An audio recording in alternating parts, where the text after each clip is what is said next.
I'll never forget that day when I asked myself the question, is this it? Is this all there is to strive for in life? That day, I set out on a journey to find more. Now, I am sitting down with the most fulfilled to teach us the tools and tips they use to get there so we can do it faster. Think different, earn different, live fulfilled. This is Contrarian Cashflow.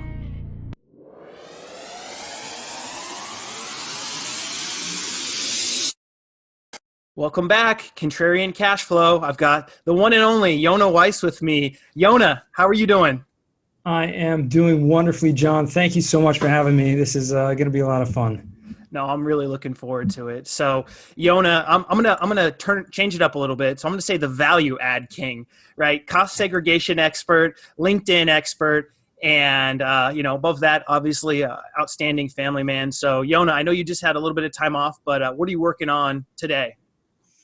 Always every day I'm working on podcasting, which has really been my best hobby for the past year or so. It's been a lot of fun, but working on the cost segregations, this is the time of year, people trying to get a lot done before the end of the year. And believe it or not, working on my first multifamily investment as a sponsor, as a GP. So a lot going on right now, literally, in the span of the last couple of weeks, especially having taken off about 2 weeks. It's, coming back to a huge landslide of a lot going on, but it's a lot of fun.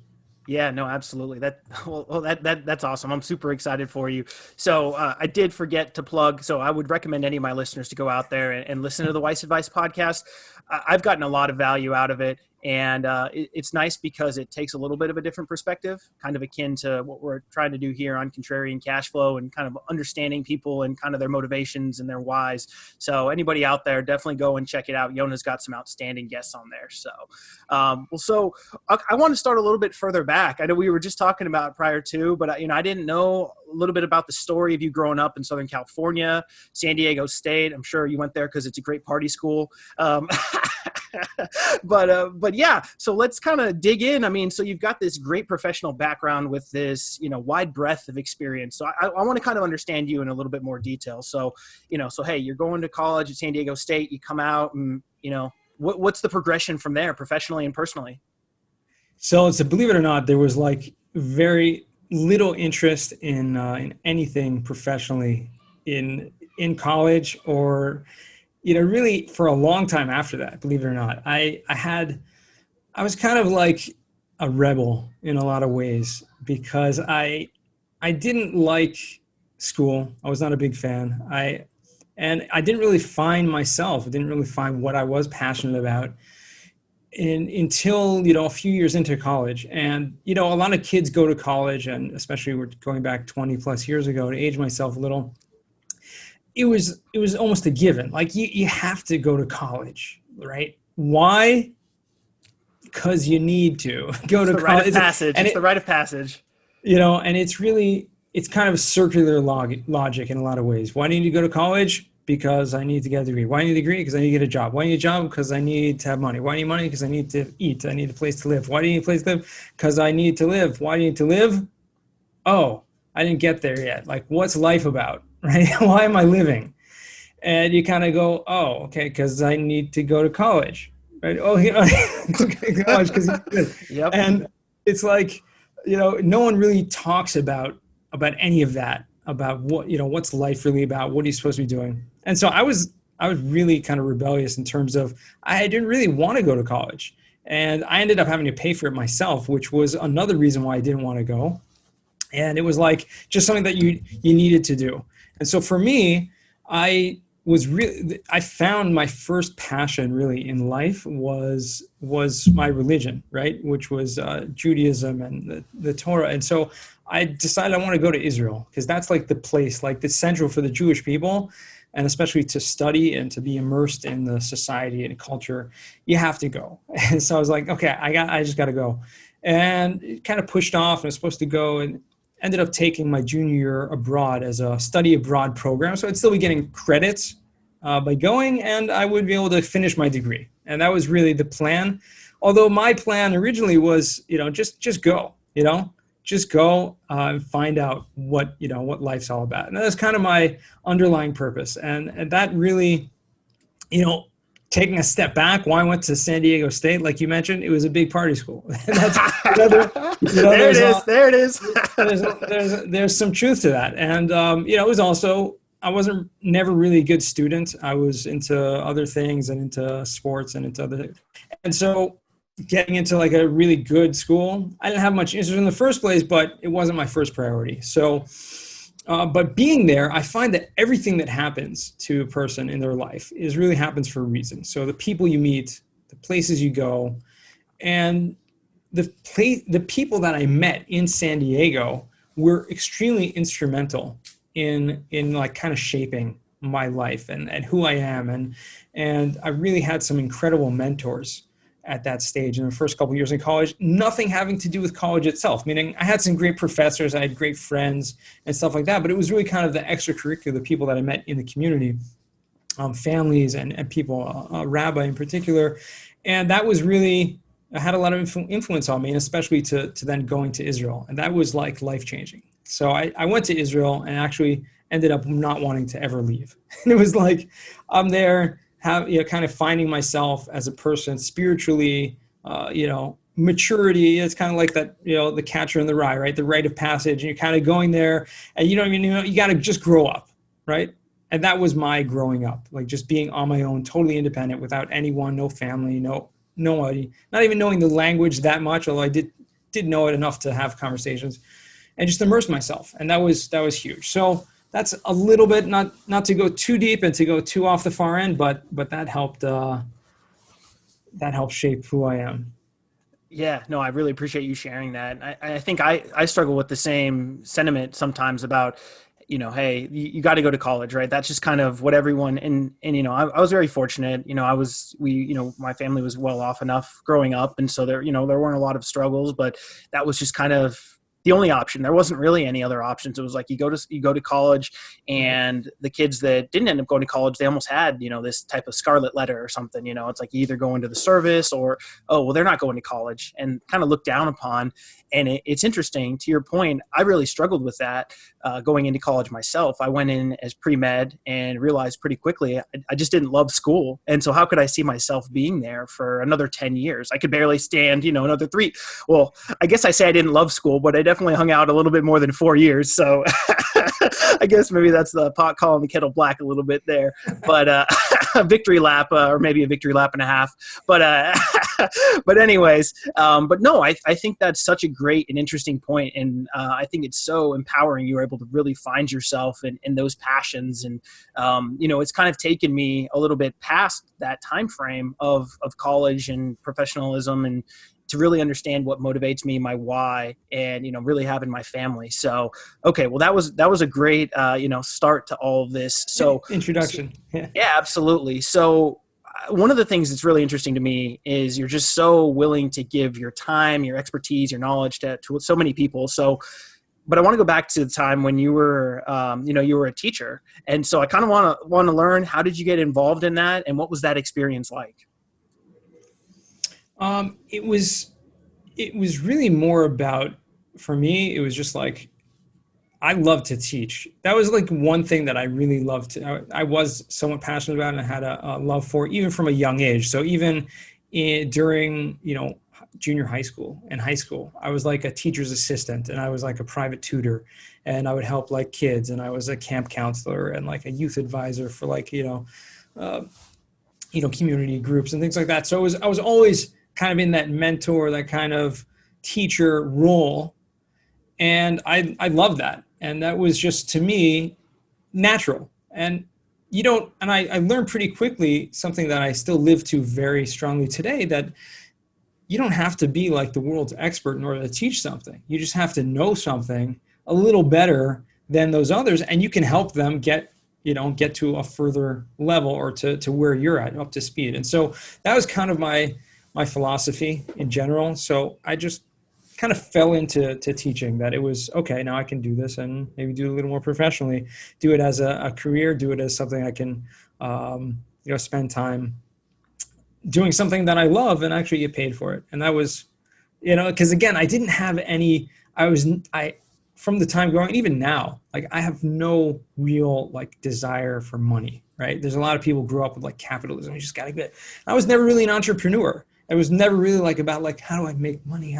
Just like, if I can have enough to live off of frugally and just be happy and right. So I wasn't like interested in what profession should I get into and what job should I have. I had jobs growing up throughout high school. I had different various jobs and things. Even college, I paid myself, through. So I had jobs, but it was never like, I like to do this and that and the other thing because I need to get this money. I was just like, what can I do to get by? What can I do to just enjoy life and enjoy what I do and have enough to kind of, pay for the lifestyle that I had. And until a point came, you don't have to segue into anything else, but where it just wasn't enough. And I needed to find something else. It wasn't feasible. I had a larger family at the time, married and kids. And it was just, I needed to figure something that would foot the bill a little more. So that's, yeah. Well, I think that's an interesting, yeah, no, absolutely. Well, I think that's an interesting dichotomy between saying growing up, you really weren't super passionate about school itself and just kind of an interesting, commentary kind of, I guess, on society, right? You weren't interested in school, but you loved learning and you loved teaching. Right. And so it's kind of, I don't know, that's an interesting dynamic. So, and then obviously playing within that kind of present day, we won't skip ahead that far, but I just think it's interesting, in comparison to what you're doing present day and just the willingness and the drive to really help and build up other people. So, okay. So like, as you said, I mean, obviously it's great to, but at the end of the day, you're going to have to get to a point where you need some, maybe, a little bit more means to be able to provide for the family and the lifestyle that you guys want to live. So obviously you did that for a while. And then, I guess about 5 years ago, you got into real estate. So what made you go, you're a teacher, educator, helping all these, different, children, families, whatever. And now you're transitioning into real estate. Why real estate versus anything else? So there was that transition. I kind of hinted to it before, but it was just like I needed something more. And to me, like I said, I'm a learner. I love to learn. And I kind of made a calculation, a very simple calculation. And there were really two factors. Factor number one was, what can I go into that will require me no formal education? Okay. So what career path can I transition into that I don't need to go back to school for? Okay. Yeah. Number one. And number two, simultaneously with that, has the greatest potential income possibilities. Okay. So with those two factors combined, I kind of narrowed it down and real estate was at the top of the list. And so because there's so many different fields within real estate. So I didn't even think about necessarily investing. And I knew that, I had friends that did that. I had family members. My parents owned some single family properties out of state. And he started that only about 10 years ago. So I kind of learned from them about what they were doing. And I was intrigued by it. They bought some rental properties, single family rental properties. And they were making, some money from it, getting some good investment. But that was the calculation I made. So it was I was open to doing something totally different, but it needed to be calculated and it needed to be worth my while. And so it just came to real estate. And so I started out doing some commercial mortgages, brokering, and then I got realtor's license, just, learning how to be a residential, because there are so many different areas within real estate and all of them have a lot of growth potential. The commissions on, certain deals can be very, very, very large, right? And again, not that I was really interested in the money, but I knew that I needed to have that money. I need to start focusing on my family. I had kids growing up. I need to focus on, putting away for them and, helping them. And so I knew it was a time where I needed to focus on that. But again, not that was my main drive. It was just, I know I needed to do that. So how can I get there? What's the shortest way to get there? Kind of there's two different paths to take. There's the short, long path, and there's the long, short path, right? So the road diverges into two, and you don't know which one to take. Is the long way, I'm going to go a very, very long way, and maybe I'll get there eventually, but I'm going to be wrought with a lot of pitfalls and a lot of, bandits and, who knows what's going to come my way, because I think it's really the shortest path. or I can take the long path, which is going to take a lot longer, but it will be much more pleasant, and you'll have a great journey, and you'll get to the destination exactly where you need to go. So that was kind of my if you will, calculation. Yeah, no, absolutely. And I think that's, a lot of people that are getting, to the point where they have families and children, a lot of the decisions that they're having to make are, maybe they would pursue something differently, or maybe they would kind of keep down the path that they're going. But when you start having more responsibilities, it's just a different dynamic. And so I think that's what a lot of people struggle with, is pursuing something that has a bigger purpose or has more meaning to them versus something that, is able to compensate them enough for their time that they can fulfill the family and, monetary obligations. And so I think that's just, it is a difficult balance, because you've got to be able to do both, right? And so I think that's finding that way. And that's why I think your story is so great, because you kind of go back to where you are today, kind of back to that teaching and that helping others. And, but you've been able to find a way to make that so that's also, lockstep with your career as well. So give us, so you said you did a couple things in real estate, you kind of tried brokerage, loan origination, all sorts of stuff. So how did you end up at Madison Specs? How did you get there? It's actually a great story. So I don't know how many often I've told this story, but it's an incredible story. And as I mentioned before, I believe very strongly in like divine providence. So like everything that happens for a reason. And a lot of things, if you're able to focus in and see those things, you can literally, your mind can be blown by the incredible, calculations that things have to happen, that certain people meet in certain places at certain times. And people may put that on randomness and, coincidence. And I don't really believe in those words. I honestly don't. So a friend of mine who had been, who actually was one of my partners originally with the loan originations, and we ended up doing some fix and flips together at a certain point. He moved on. He ended up working for a startup company, which was a mortgage company, a startup mortgage company. But he ended up running that company for a long time. And well, not long time, because we're talking only 5-year period. But I reached out to him. I said, listen, I've been doing this brokerage thing for a couple of years and not really enjoying it that much. I didn't enjoy the hustle. I didn't enjoy the cold calling. I didn't enjoy the, going door hopping, things like that. But I still like real estate. I want to be involved. I want to find different things. Like, do you know of anything? Have you heard of anything? Or just keep your ears out, right? Keep your eyes open if you hear of anything. And he said, listen, I have a friend, right? And you actually know him as well. I knew of him as a acquaintance. And he said, I know he just got hired by this company, Madison. Maybe they're hiring more people. And this was literally just a few weeks ago. I said, oh, wow, that's incredible. So I reached out to this gentleman, and he's like, yeah, actually, we're hiring more people. Love to speak with you. And it was just, we had one interview. He's like, okay, you're the most qualified person that I've had an interview. When can you give me your decision? It was just like that. And I'm like, okay, well, I don't really know what this entails, but I'm happy to find something new. And you're a great person. The company I inquired about, amazing people, great culture. Well, why not? Let's find out what this is about. So we'll take a few steps back. I was like, well, I called my friend back, David. I was like, how did you even know like that this guy, right, was hired by Madison? Like, you're not really good friends with him. Like, what happened? He's like, oh, literally, his great story. So he goes on and tells me the story. He had gone out to dinner his boss had taken him out to dinner in like out of town. Like, they were not even in the area where they lived, about an hour and a half drive. Like, let's go to this great restaurant. So they ended up driving there. First time ever in this city.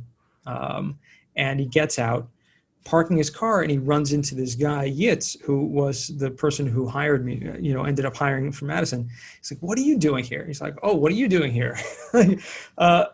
I'm just meeting my brother because we're driving halfway from where I live, where he lives. Literally out of the blue, random coincidence, like both of them are in this place for the first time ever and parking their cars like next to each other.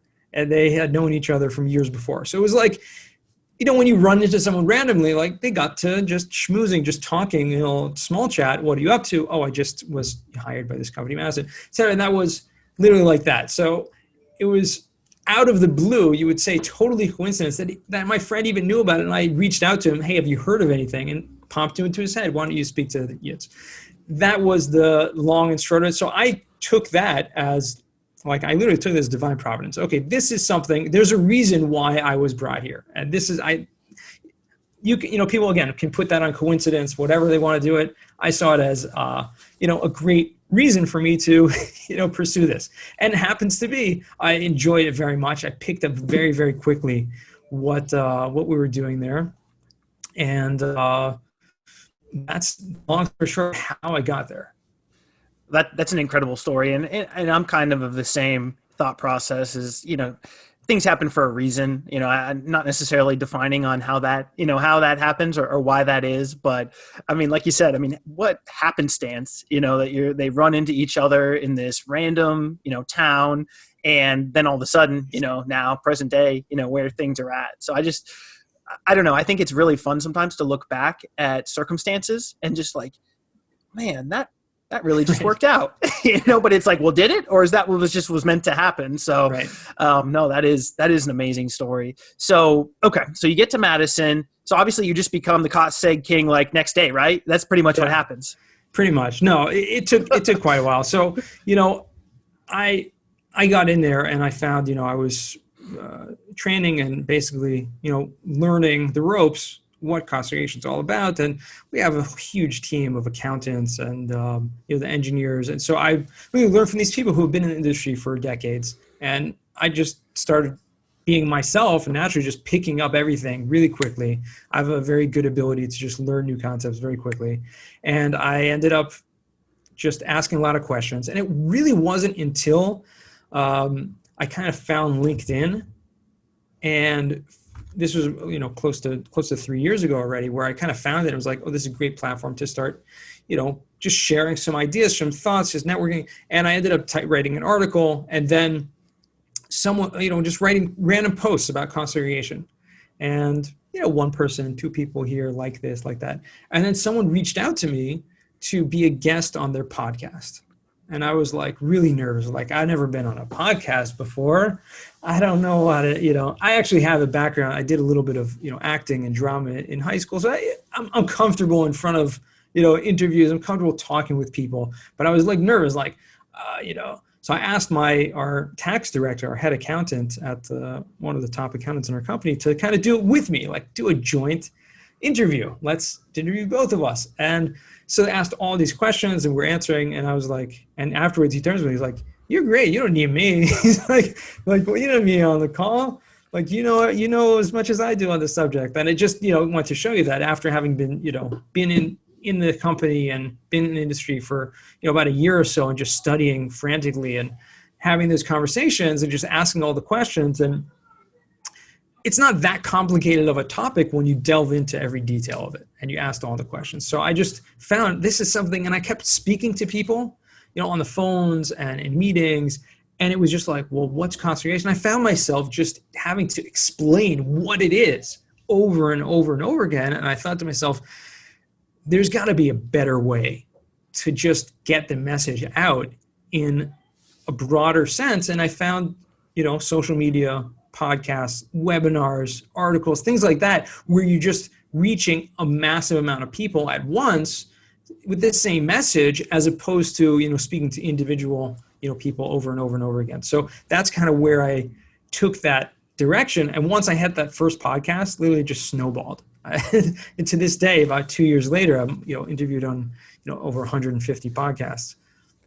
Yeah, no, you might be the most interviewed man in real estate, right? I don't know who's going to give you a run for their money. So, but yeah, I think, I hate to maybe go back to like you said, maybe not the laziness, but kind of that, desire to find those efficiencies. Right. And I think that's what you've done such a great job of. And what I'm so impressed by is, and that's one thing that I struggle with. I'm not a great self-promoter, and I just never have been. And I'm sure it probably was a learned skill for you too. You seem like you're a very humble guy, and, you want, for the better. So it probably initially it was a little bit challenging, but the fact, like you said, you found these podcasts, you found LinkedIn, you found these other avenues that you could project your message out there. and that those that were interested could come find you, or now you had this built-in referral source of other people coming to you and saying, hey, read this article or go listen to this podcast. This guy talks about cost segregation. So, doing some research prior to this, I was listening to your episode with John Kasman,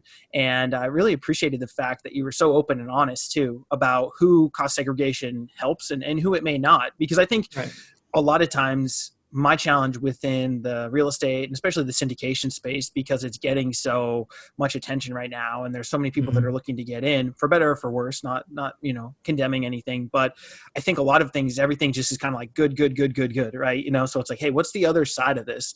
And that was kind of one of the impetus for the contrarian part of the show, was just like, hey, let's air all the laundry, right? Good, bad, and different. Let's just talk about it. And so I think one of the things, and I don't want to get super tactical in this episode, but one of the things about cost segregation that I thought was interesting that you brought up was, if you get that bonus depreciation in year one, but you don't have a lot of other income to offset that bonus depreciation, and you're not a real estate professional, there's not really a whole lot of benefit. Yes, you get the loss carry forward, and in the years to come, you can take advantage of that, but then you're going to get whacked over the head with the depreciation recapture, on sale potentially if you don't 1031 or whatever the case is, especially if it's a syndication, which you can't, or you can, but it's very, very difficult to 1031 out of a syndication.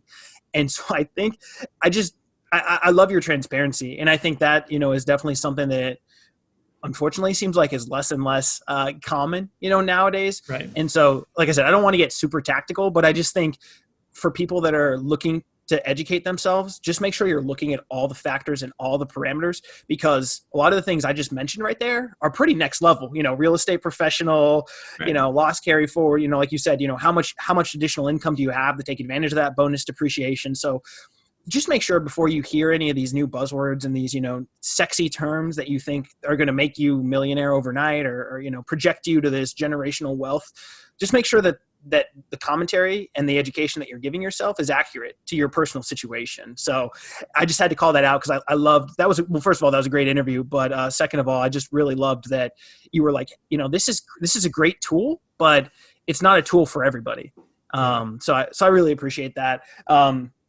So yeah. So I'm sorry. No, I just wanted to interject there. Just a shout out to John Kasman, because he's a great interviewer, and that was a good interview. But the funny thing is, he's a marketer, right? His background is in marketing, and that's target market insights. But whenever you search for cost segregation, you search for my name, Yonah Weiss, you'll find like tons of podcasts out there on Google, right? His is almost always at the top, like in the top pages. So I don't know what he's doing in terms of his SEO and his ability of putting it out there, but I'm very grateful that happened to be a really good interview, and that's the one that's getting pushed out there at the top.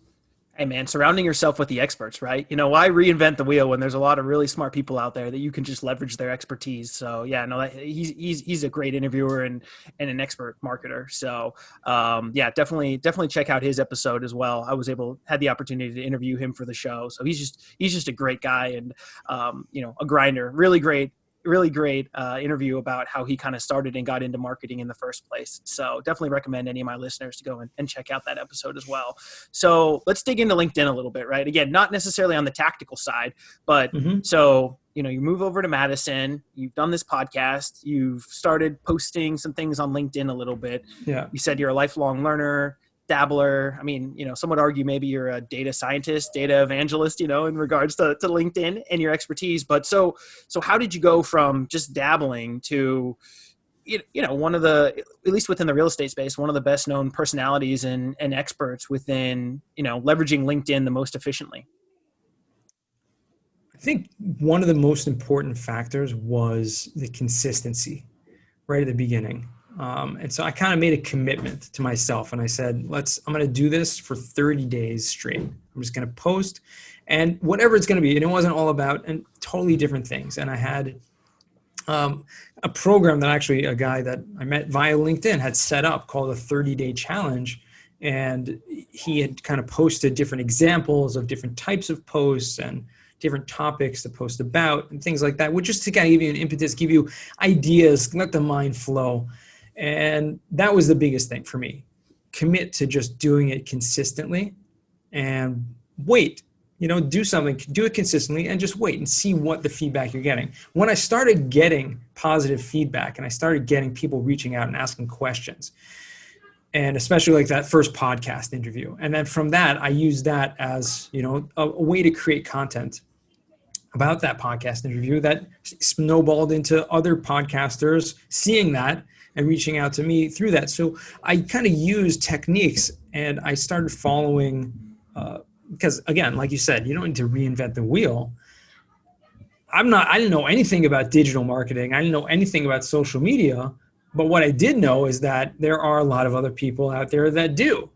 And if I just watch them and see what they do and see how, what makes their posts and their marketing strategies successful, and just kind of replicate that in my own way, that's what's going to be, that's what's going to work. And I actually saw recently someone post on LinkedIn about this concept, and it was really about, I never heard this before, but it really kind of held true to me. And I'm trying to remember, there's a guy, Taylor, I don't remember his last name. Anyways, he's a pretty good LinkedIn marketer guy. Again, a lot of these LinkedIn marketers, they have other companies, they have other things, but they happen to be doing it and doing it well. So I was just following people like him. There's a guy, Joe Alphabaum. These people who are really good at LinkedIn, and just watching them doing what they're doing. Okay, so that's basically the long and short of it. It was the commitment. And so here's the line that the guy says, this guy Taylor Offer. Okay, he had a post recently, and he said, "Don't copy and paste, copy with taste." And he said everything, basically, you don't come up with ideas or nothing new. Like, you're never going to come up with a new thing. But what you shouldn't do is plagiarize. What you shouldn't do is just take someone else's content and post that. What you can do is copy the idea, copy even the content to a certain extent, and put it in your own words, because ideas are out there. And if it works for someone else, it can work for you in your own way. And so that's basically what I was doing. And I found that was working. And when I was getting feedback and getting people reaching out to me through that, I was like, okay, the more you put in, the more you get out. And so I just continued to put in more, getting out more, et cetera. I mean, that's such a cool, just, rudimentary starting point, right? It's not like, hey, I took this course and I, spent thousands of dollars and doing all this stuff. And I mean, I know that they say, it takes 21 days to form a habit. And so 30 days of consistency. And that's one thing I struggle with is, like I said, I'm not a self-promotion type person. I'm not really that big into social media. I didn't really dig that deep into LinkedIn until, honestly, and since COVID started. I had set really lofty goals of networking to start the year within real estate. And obviously those got submarined pretty quickly because of COVID. And so we just started looking at LinkedIn a little bit. And so, I'm really still just a rookie, right. Obviously trying to follow folks like yourself that have put in the time and the knowledge base and the expertise to get there. But through all of that, the biggest thing I would say to any listeners out there is, if you're not doing something to brand yourself or to differentiate yourself from a personal level, I think that's a mistake. And that's one mistake that I've made for too long. And that's why I'm not going to do that moving forward.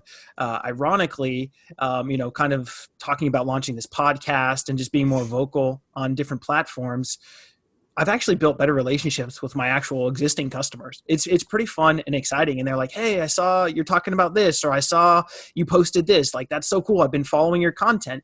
And it's not necessarily that I'm doing it for that, that applause and whatever. I'm just trying to deliver value and talk about things that I think are interesting. And so I think when you get nervous about it, about it's got to be perfect. The post has got to be perfect. I've seen a lot of people say, if you're thinking longer than 10 seconds about what you're posting, you're thinking too long. Yeah, exactly. No, that's great advice. That's so true. And so that would be my biggest advice to any listener out there, is just dip your toe in the water. It took me a really long time. And now I'm just getting in the habit of getting more consistent with posting. And you kind of build this little network and insulated. And kind of to your point before about how you even landed the job at Madison, you never know. You never know who's listening, who's watching, who's seeing. And you just don't know if somebody down the road 3, 4, 10 years is going to say, hey, you had a post on LinkedIn that really resonated with me, and it just always stuck with me. Hey, we're hiring for X, Y, and Z. I saw you are an expert in that field, and I'd love to, broker a conversation. So I just think that personal branding is, especially in this day and age, is so important. It's huge. And it's such a great medium because, like you said, it's really about building that community. It's relationships. I view LinkedIn as like a networking event, right? It's like a 24-hour networking event. That's how I view it. So it's, to me, and I love networking, but you go there for the long term. Like if you're going to a real estate meetup, for example, where there's maybe like 10, 20, 30, 50 people there, you don't really start to get to know people until you're there 3, 4, 5, 10 times. You have real conversations, and maybe those people you might go out with coffee, for coffee later, or you might have a phone conversation, or but those relationships don't happen overnight. And so that's really what LinkedIn is. It's about meeting people and having that ability to connect with people all over the place. That's one big aspect of LinkedIn. Obviously, there's the other aspect we discussed before, which is the branding and about the posting and the content creation, which is huge as well, but not to undermine the networking, which can be done regardless whether you're posting or not. Yeah, and I think one point you touched upon is looking at it for the long haul. And I think that's what a lot of people, especially me being with the sales background, is you kind of, one shot, one kill, right? You want to say, okay, great. I've connected with this person. Now I want to sell them my service, my product, whatever the case is. So I think that's just one thing for the audience and just in general to be cautious of, is just make sure you're going in with the right intentions. And as Yonah always says, look to add value first. And then, after that 4th, 5th, 6th touch point, if the prospect or if the contact is interested in what your business offers, they'll come to you. And that's always been my level of success, is just starting with the conversation, learning more about the individual. And then if they want to buy the service, they're not naive, right? They know what you do and they know that they can bring it out. But I mean, at the same time, you do also want to make sure that they do, make sure that they know what you do, right? And that's a huge positive. And that's really one of the greatest things about the social media aspect of it, is the ability to tell people, like I said, to be able to tell people a message at scale, if you do it right, is so powerful. And I would say this to anyone who is in any type of business that they find themselves having to have long conversations with people and having the same conversations over and over with people about the same exact questions. Social media is such a huge opportunity to put that out there and do that repeatedly, to the point where, and podcasting especially, like you can get on podcasts literally without selling, just explaining these different things. And people will then recognize you as the one who knows about this and the one to go to about that, because you're the one that can explain it well. And they had those questions and you just answered them. So they're most likely going to remember you. Yeah, no, absolutely. I couldn't agree more. That was very well said. So okay. So you've gotten into it, you've done your 30 days, and now you've had this exponential growth. So what's it like now, having this following and having, everybody kind of know you as the cost seg king, which is outstanding, great personal branding. And then also this LinkedIn expert, obviously, people hold you to this very high standard. What's it like kind of, having that expectation and what kind of people come to you asking for? For me, it's just about giving back, right? It's about what can I do to help people? What can I do to give to people? And I really, really, really don't think about it too much. I don't think I know a lot of people think about, who should I be giving to? And I do make, conscious awareness, like who's this person? Are their intentions sincere, et cetera. But at the same time, I'm just there to help people. So if I can help anyone, I'm happy to do so. Really, people, and I have a free, a Calendly link. And I specifically put that out there on, all my social media channels. The first thing under my, my profile, first line is do you want, a free consultation, or sign up for a free, phone call or whatever, introductory phone call. And that's open to anyone. So I've had some, really interesting conversations, and people will take advantage of that as just an opportunity to sell me. You know what? Happens, right? Yeah. That's fine, but it doesn't get me down. But I put that out there because that's what I want to do. I want to help people. I want to be able to see what I can do to give back. Yeah, well, I guess that's a free invitation. Everybody go check out his page for the Calendly link, right? Free 15, 20-minute phone call with Yonah Weiss. So, that's definitely worth the cost of admission for sure. So Well, so there's another side of that too that I was kind of curious about. I know I've seen some posts from you before about people taking advantage of your likeness for their own personal and financial gain too. So I think a lot of times people want to aspire to this certain level of success or prominence, and it's great. And I'm not saying they shouldn't, but just know that there are two sides of it. So having this personality and this brand, what are some of the downsides for people trying to take advantage of that? I think the downside, I mean, is really is yourself more than anything else, more than anyone else. Meaning taking advantage of yourself, like just not giving yourself enough time to do the things that you need to do because you're overcommitting yourself or spreading yourself too thin. Other people taking advantage of you, it's very few and far between. Obviously it happens. And I want to assume the best intentions, right? People probably didn't mean it with, maliciously. Plagiarism happens all the time. Okay. It doesn't matter what you do. I mean, I've had people, and the best way to approach that is to just really ignore it and be flattered by it, right? Because that's what they say, right? The flattery, what's the best form of flattery is what's the word? Copying, yeah, or I can't remember the exact terminology, but yeah, imitation. There you go. I'm not too worried about it. Like I said, the biggest worry that I have, if any, is that I'm spreading myself too thin and, helping too many people and not spending enough time on what I need to do. Yeah, no, absolutely. And I mean, it's good to be conscious of that too, right? Just say, hey, where is my time being spent and what's the return on that time and effort? And, how does that align with what's important in my life? If you're just on social 24/7 trying to build this business brand, that's great. Not saying you shouldn't do that, but if you have to look at the other side of it too and understand, is that impacting your family? Is that impacting your health? Just make sure you're looking at everything 360. So one thing that I think is kind of funny is, I've run into a bunch of people, and obviously we run in the same circles from a real estate perspective, but a lot of people think you're the CEO of Madison Specs. Do you think it's more common that people think you're an employee or that you're the CEO of Madison Specs? It happens quite a bit, actually. It happens quite a bit. So I've been with the company for a little over 3 years, right? And I'm working the business development side of things. I'm not the CEO whatsoever. I don't run the company. I'm not an owner of the company whatsoever. One of the funniest stories happened is that the founder and CEO a couple of years ago was at Recon ICSC, one of the biggest commercial real estate conferences in the world. And, Madison, we have a huge booth there every year, like massive, the largest booth you can have, basically, one of those big things. And people are coming in and out of there. And one guy comes in, and our CEO was there. And he's speaking to someone, talked about cost segregation. And the guy says, "Oh, I'm working with a different company, a guy by the name of Yonah Weiss." And he was very flattered by it, but kind of taken aback. But I think that goes to the point, back to the personal branding, right? People are going to do business with you because who you are, and not necessarily the company. So I don't really, I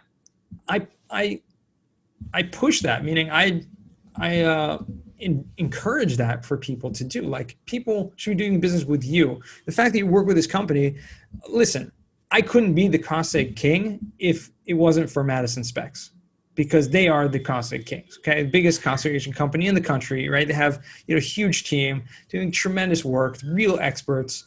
So I'm not doing the accounting work. I'm not doing the engineering work. I have an amazing team of people behind me that are doing that can allow me to have that persona and kind of be that face that allows people to get the value that they need.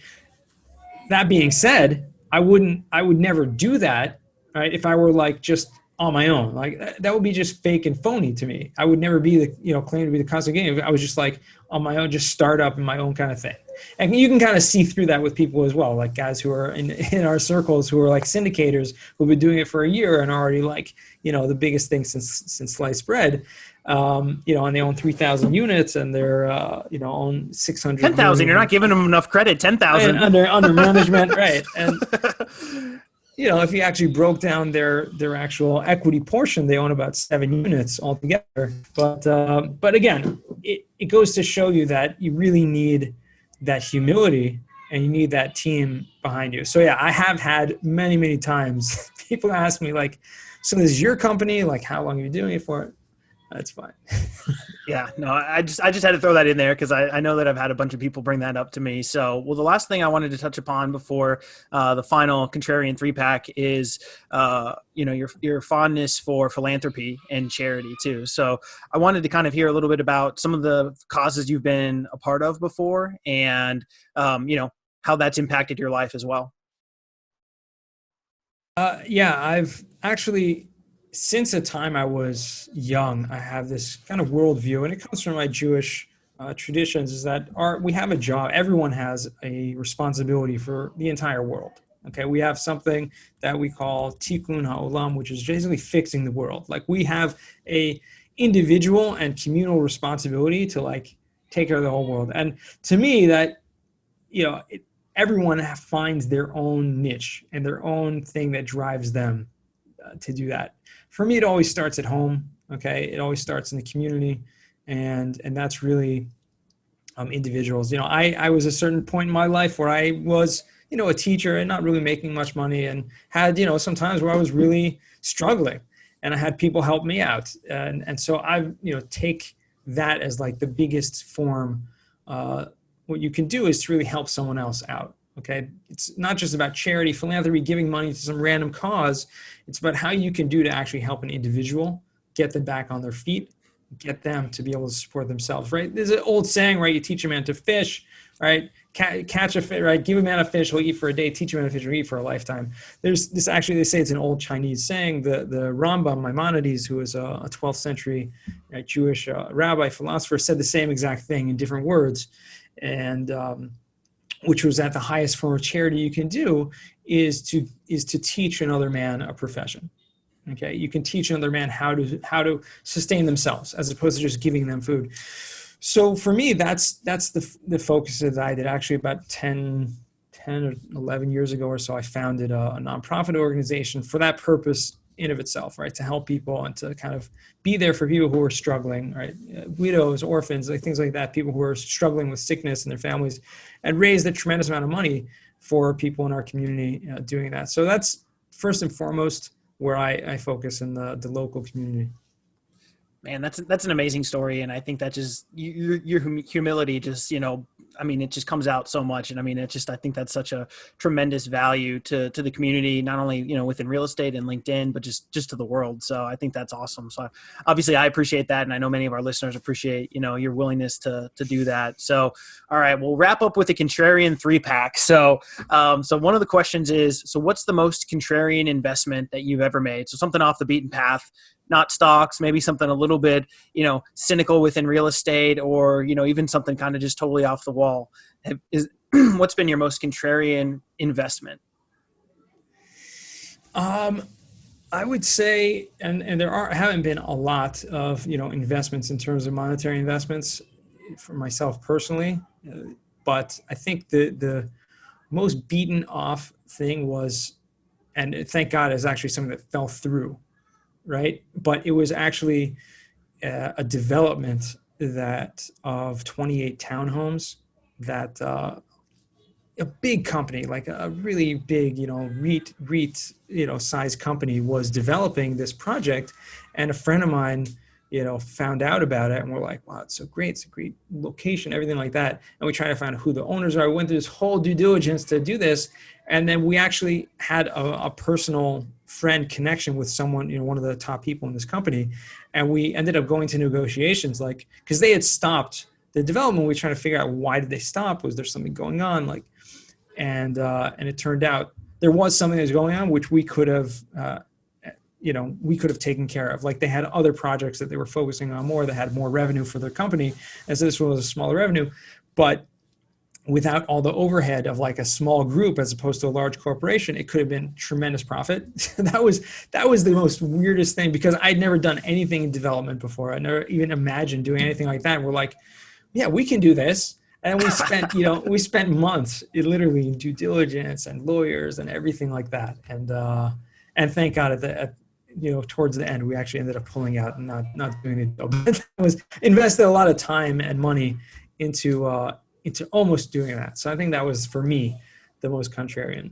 Yeah, no, it's interesting. Sometimes some of the best investments for us are the ones that don't end up panning out, right? Sometimes it's it's a little bit good fortune. But again, back to your point earlier about things happen for a reason. So you learned a lot, and now you're better off for it. So what's your favorite thing to do with friends and family outside of COSEG, outside of LinkedIn, outside of the business realm?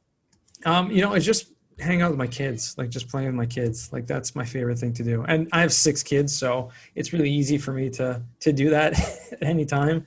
My oldest son is just turned 14, and he loves to build and like do things like that. So like whenever we can do some sort of project together, like that's a lot of fun. Yeah, no, I mean, I'm right there with you the same way, family time and spending time getting to do things together, especially in the COVID world, outside as much as we can, going to the park, going on a hike, just doing something to break up the monotony of being stuck inside is always the most enjoyable for me. So I think we may know the answer to this, but in life, what offers you the most fulfillment? The answer that you probably would assume would be just giving back, right? Helping people out. And I really do, to be honest. Like, I think it's part of who I am, like on a soul level, like just having to help people. But for me, to be honest, like the most thing that gives me fulfillment is just like being alone. Being alone and just with my thoughts and praying, meditating, praying, and just immersing myself in that. That's the best. Nice. No, I appreciate that. No, I absolutely would not have guessed that. So learning something new. So, well, and then I guess I'll add one extra because, I'm curious to hear this one. So, what does success mean to you? Oh, there you go. Good question. Finally, one good question at least. No, God forbid. I said that because this is the question I ask all my guests at the end of my podcast. And success to me means, and it's different. It changes all the time. And to me, what just comes to mind right at this moment is just really being able to help people. Like that's, to me, being successful is, and on many levels. So number one, like even on monetary success, the more money you make, that just means the more money you've been endowed with that you can help other people with.